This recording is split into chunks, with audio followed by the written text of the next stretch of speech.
So the market is pumping and you want to know what to do about it.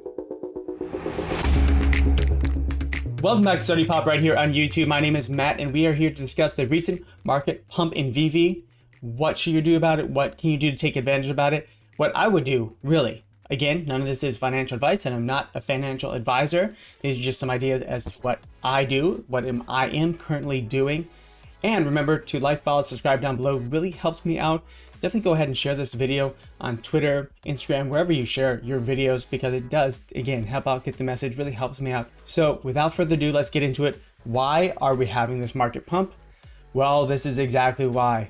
We have seen 1, 2, 3 good, but somewhat lackluster releases. When I say that, these are all first appearances of characters. We have Daredevil, we have Bullseye as a first appearance. We have first appearance of Mr. Fix-It for the Hulk, and then the series 2 of Mermy-Chronos. Lots of fun, very cool. There's no big first appearance of a major character in Marvel or DC as far as collectibles or comics. First appearances, but maybe not these major ones like Deadpool or Spider-Man, Batman, Superman. You get the idea. If you've been listening to my channel, you know that I expected this. Just like I expect a gem squeeze. This will continue to happen. This is how markets work. This is how they have worked in time memoriam. This is how they will work with VeVe. And VeVe is a market of markets. It's very closed off. It's pretty small still. It is rather predictable for now. I will say that for now. Currently, as to what it may or may not do. It could always change, but in general, it is a little bit more predictable than other markets. So what is that saying? During a gem squeeze, December, as I said, when big things are announced, we will experience people trying to just sell their stuff to get gems, to get that big thing upon release. Well, the opposite is true. When things are not announced or big things are not coming, we will see, such as the Hulk, Daredevil, and Mermy-Chronos here, that we have more time to breathe. People have more time to buy stuff on the market. They're looking to use their gems that they've accrued or put in the market for the past several months to buy stuff that they've been trying to buy. And then they're buying it, that increases the price, that leads into the FOMO, human behavior. You start wanting that thing because you feel like it's going to be out of reach. Is it going to be out of reach? Well, if you look at the Becky Cloonan Batman, you might be concerned here. So the Becky Cloonan Batman has gone up all the way to 1900 and it's just kind of hanging out there. It's almost that sub around $2,000. But we have seen this before many times. Nightwing. This is actually one that I sold at the very top. Super cool, very proud of.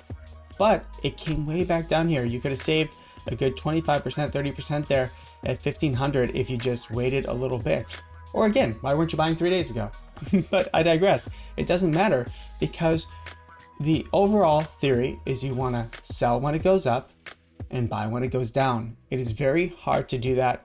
It's very much human behavior. This goes into what I have learned from previous trader Chris Dunn called the 3 bucket strategy. Number 1, you have the bucket of gems. Number 2, you have your bucket of your high risk or your trading NFTs. There could be blue chip NFTs in there too. Maybe you have 2 Todd McFarlane Batmans and you want to trade one eventually and you want to keep one later. It's just you're trading that you're not going to keep forever. And then bucket 3 are your blue chips, the ones that you plan to keep for long term. It could be a year, 2 years, 5 years, whatever long term is to you. But for me, it's definitely at least a year or 2 years. Why do I do this? It's so I can manage everything and always be prepared in every instance. I learned it from a fantastic trader. He knew what he was doing in the crypto and stock markets, and it works in this market too. Today, I'm trying to get gems, and I'm envisioning that I need more gems because we are in a time where, yes, prices are going up because we're seeing these not super huge FA announcements. But what if Star Wars comes? What if Pokemon comes? I want to be ready for that. As prices go up and up, like it doubled essentially in the past couple days, I say, okay, I will take profit on that one. If it goes up more, I miss it. If it goes up a little bit, if it goes up more later, again, I miss it. I'm comfortable with it. I made profit. I'm just going to sit on my hands and not profit until I see something that strikes my fancy. We see this again right here with the Lumpy Princess. Again, a season 1 collectible, a little bit cheaper. So I want to make sure this is true for a lot of collectibles. We saw her go up all the way to 160, now back down to 120 if you just waited. But if you have Lumping Princess, you could have sold at the top or even on the way up, 150, 145, and then bought down cheaper if you want to buy back in. But the point is, you're constantly in this time when there's not a lot of these big things coming out, you're accruing gems. So when big things do come out, as we have seen 3 or 4 times before, there's a gem squeeze and you're ready for those prices to drop and you're ready to scoop those up. Whether it be the same exact one just for cheaper or new ones like Becky Kluman, this Batman could drop, it could not, it could have a new price floor.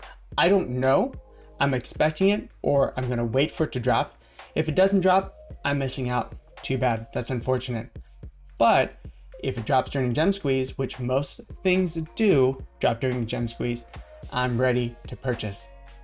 So there you go. That is what I am doing in this current circumstance with the pump. I'm number one, filling up my gems bucket on things that are pumping 2-3 times, getting ready for the gem squeeze later.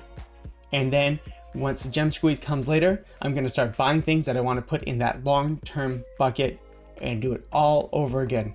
That is what I'm personally doing. Again, this is not financial advice. I'm not a financial advisor, but just keep that in mind. All right, guys, thank you so much. Remember, follow me on the 3 T's and IG, Twitter, Twitch, TikTok, and Instagram at SodiPopMedia and SodiPopMedia.com. Let me know what you think down below about the current circumstance and the huge uptrend that we have seen in a lot of collectibles, especially Season 1, Batman, and the like. I'm really curious to see what you think.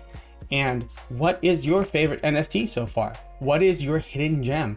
Again, there's a lot of stuff coming out and a lot more to talk about. So I will see you later in the next video. I have some really fun stuff coming up. Remember, Be yourself and eat a cookie. Bye.